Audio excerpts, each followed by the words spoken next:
Well, I think we can all agree things can get pretty hectic in the house, and that can include around the dinner table, right? Especially right now with all the sicknesses running rampant, right? So we have registered dietitian Andrea Holwegner joining us with a few freezer-friendly meals with 7 ingredients or less. So Andrea, they are simple. Good morning. Good morning. There's like wicked aromatics happening in my kitchen, so I can't wait to show you what I've got in store here. Yeah, let's start with the Mexican twist because this is one of my favorite soups ever, tortilla soup, in 7 ingredients or less. So how do we whip that together? Okay, I'm going to move to my other camera angle so you can see what I have here. So tortilla soup, we all love it. And what you can do is make sure to just make a really freezer-friendly variation of it. I've got all of these recipes up on my blog. It's healthstandnutrition.com. And as you can see here, really delicious. We've got stewed tomatoes and chicken and broth and onions. Really simple. You could throw some corn in there or peppers, whatever veggies you got in the house. And these freeze really well. And then all you need to do is pull that out of the freezer, top it with a little taco chips, some sliced avocado, and some cilantro. And this meal is like beautiful and so good on a weekday. Yeah, especially on a cold day too. And you can pair it with so many different things. So I want to move on to the next one. The next one is a topper. It's a lentil marinara sauce that you have for us. You bet. So I'll bring that up so you can see sort of what it looks like.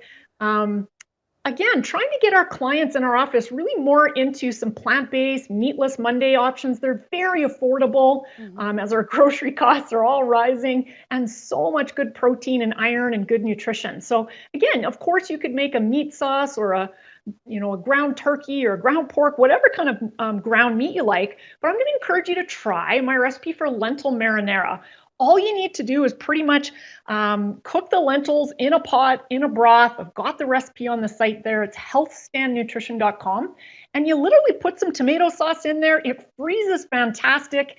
And then this is what's going to be on our dinner table tonight. Of course, you could serve the lentil marinara sauce with a traditional pasta, but we're going to have a butternut or a spaghetti squash. And you just roast that in the oven, and then you use a fork to bring all the squash out, top it with the lentil marinara sauce, some cheese, pop that into the oven, and I'm going to serve that up with some garlic toast because, you got to have some carbs there for joy. Well, and that's such a great idea because anyone who had spaghetti squash in their garden probably has an abundance of squash in their household. I mean, you can always send them over here to me, but it's great to find some creative recipes to use with your spaghetti squash. So that looks excellent. Okay, lastly, we have a tropical flair to this meal, Hawaiian meatballs. You bet. So saucy, sweet and sour meatballs. You could use cubed chicken. You could use cubed tofu here, whatever you like. But pretty much I've got a recipe for an excellent sauce. Again, 7 ingredients or less, super simple. You're pretty much going to have a little cornstarch, some vinegar, some soy sauce, and then you're going to use the liquid from the canned pineapple to sort of make this delicious sauce. And literally, again, freezer-friendly meals are all about saucy things. And so if you think about some of your favorite family recipes, they're probably going to be the ones that are a little bit saucy, soups, these types of things, stews. Think about what can I make today and put an extra one of those meals in the freezer. This is a huge time saver for busy families and certainly a really great way to make sure that we're not cutting corners as we're sick and tired and, tired of winter already in these upcoming months. Yeah, those freezer meals, they really are lifesavers. And as you mentioned, you can pair them with something fresh. So some fresh pasta, some fresh rice, if you want to put some toppers on that tortilla soup.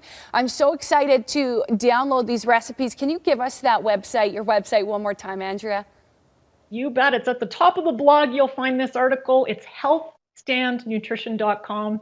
And we got all sorts of great ideas for busy families there as well. Yeah, and you're not removing any of the nutrition from these recipes as well. They're still packed with a lot of great things. So thank you so much for joining us and for making me absolutely famished now. I'm going to go back and download those recipes. So you can see it on your screen, healthstandnutrition.com. Have a great day, Andrea. Thanks for having me.